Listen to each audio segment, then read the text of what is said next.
Second part of the Greco-Persian Wars.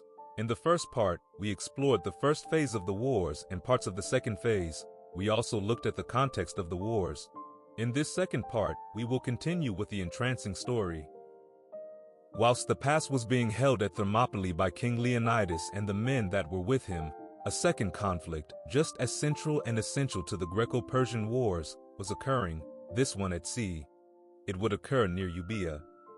The naval contingent that Xerxes had built was massive, but a storm would reduce the numbers of the ships the Persians had been able to amass, doing massive damage to the force that had been prepared for the invasion.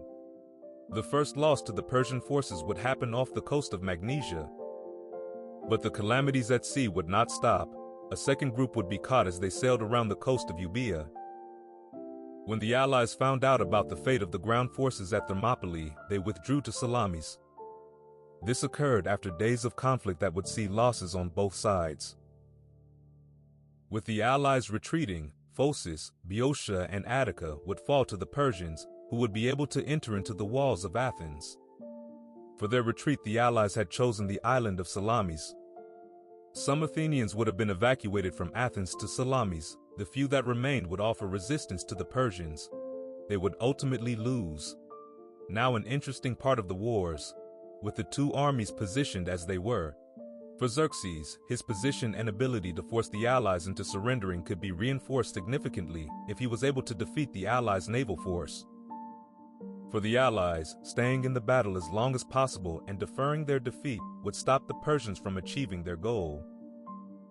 Now looking at the events of the Battle of Salamis, which would be fought in September of 480 BC. Again in the battle, geography and intelligence would play a substantial role in gifting a smaller force success. A massive event in the history of the Greco-Persian Wars and in the history of that time. The battle would end with the Persians having to withdraw from Attica. Themistocles would use the information that he had been able to glean from his involvement at Artemisium to reach an accurate conclusion of a weakness in the Persian navy. Close-quarter battle for the Persian navy was their weakness, and the plan that would be contrived by Themistocles would use this apparent weakness to the hilt. At a point in the course of events, Xerxes would call a war meeting, and in it certain individuals would warn him about the risks and disadvantages of attacking the Allies' position, advice that he would ignore, to his undoing. Added to the information that was privy to Xerxes would be information that Themistocles would purposely add or allow to filter due to a level of cunning and foresight. Some of it might have included stories of growing disunity between the Allies in their next move, and another could have been the location of the forces. Subterfuge and foresight would be Themistocles' weapon of choice, and the information that he was able to feed Xerxes would ultimately work its way into achieving his goals.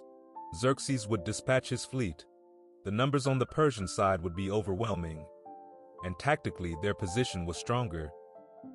All they had to do was probably wait to play their hand, but many factors would push them into acting as they did, including a desire to conclude the invasion, and the knowledge that staying there with such a force as large as his was not something they could sustain for an extremely protracted period.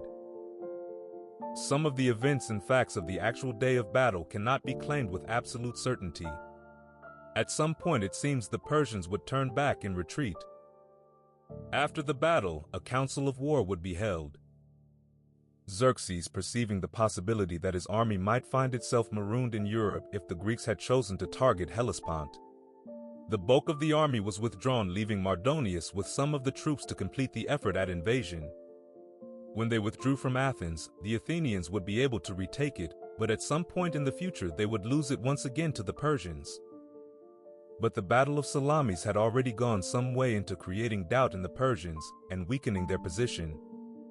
The Battle of Salamis would be remembered as an important point in the course of the wars and an important part of history. After the battle, a stalemate would result, with neither side wanting to attack the other for a while. Mardonius would send an offer to the Athenians, which was rejected, the Athenians preferring freedom.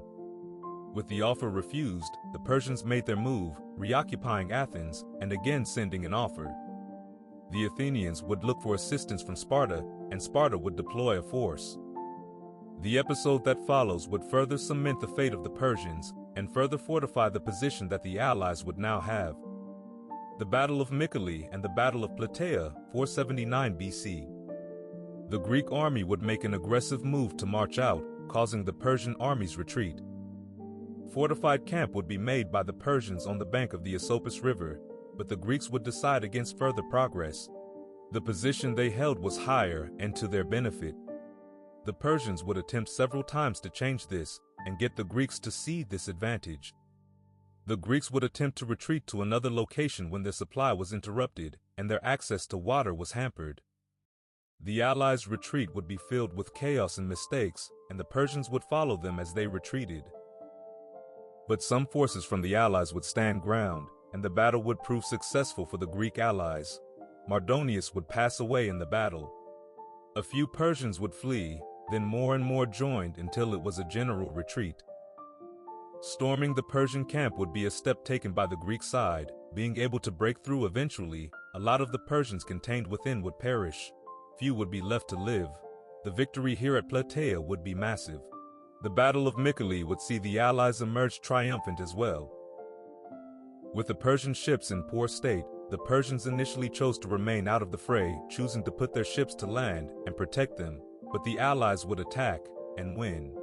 Thus the Persian ships would be set to the flame. An important step towards further weakening the position of the Persians. The Persians would retreat, losing many men along the way. Some would fall to the enemies, some to sheer exhaustion, and furthermore to privation and hunger. A new era was born which would see a new tide set in and the fate of the Greek world take a new direction. Thank you for listening to this podcast.